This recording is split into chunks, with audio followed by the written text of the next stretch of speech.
eyle nəsiyyət, diriyə hörmət var, ölüyə rəhmət. Atana zülm etsən, anana rifrət, kişinin ismətin başına dəysin. Allah bütün valideynlərin canı sağ eləsin, Allah ölənlərimizə rəhmət eləsin. Rasim müəllim, hörmətli dostlar, Rasim müəllim. Siz keçən toyda bir həftə bundan qabaq bizim dostumuz, qardaşımız, kirlərimiz Fuadın Burasının toyunda bir gənc xanəndə səsini eşitdiniz, Babu qardaşımızın. Hamı da bəyəndi. Bilirəm. İmkan verək bu məqamdır. Bu Salih balamız bu toya bir təbrik bildirsin. Öz gözəl səsi ilə, Teymur, mən qardaşım, məqamdır. Gözəl bizim gənc xanədimizdir, bizim gələcəyimizdir. Salihə bir alqışlar gəlsin. Ya Allah.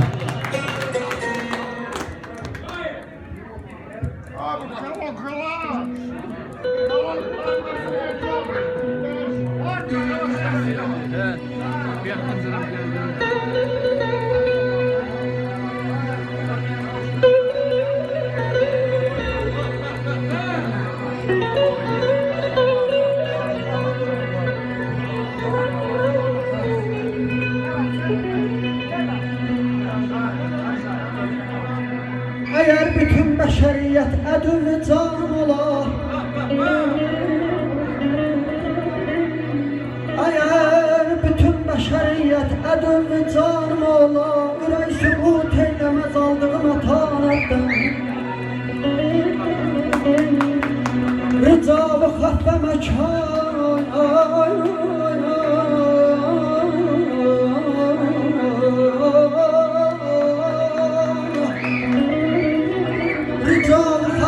Çok vermerem ceralimler minil debat edeler dehşeti kıyametten.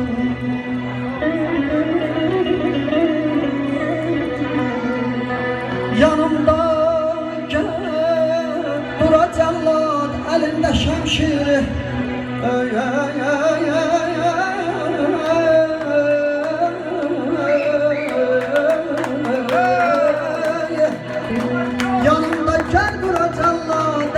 şemşiri ölüm gücüyle bana hükmede yolum teslim. Eğilmene endine haşa.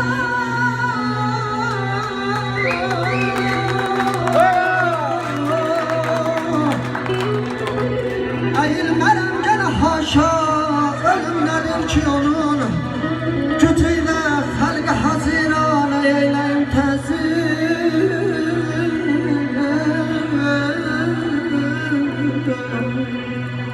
Xəstə olub Nimbahara baxmaqdansa, sərvəndinin zimistanı gözəldir. Gözəl olub hər seyir olmaqdansa, çirkinliyin saf vicdanı gözəldir. Çirkinliyin saf vicdanı gözəldir.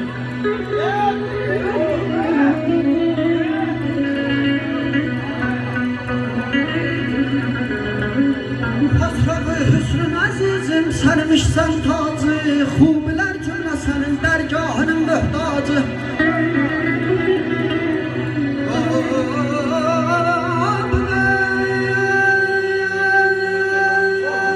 Seyl qaşıyor, əllətrəs azıfın.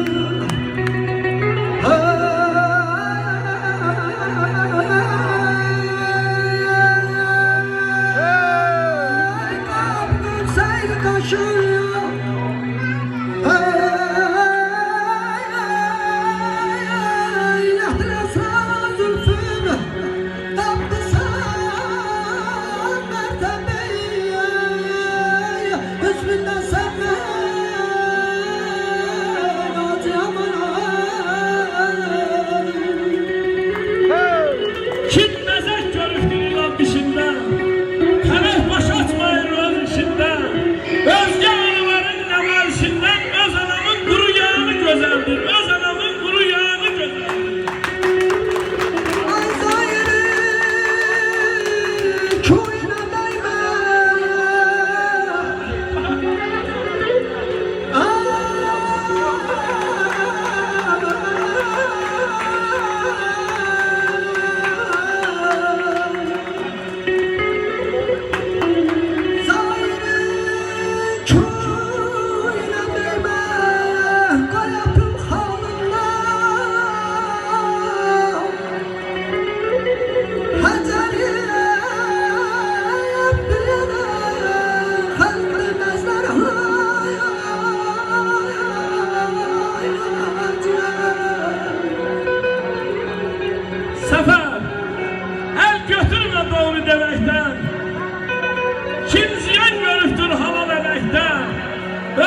Gece gündüz her köyünde sızıldarsa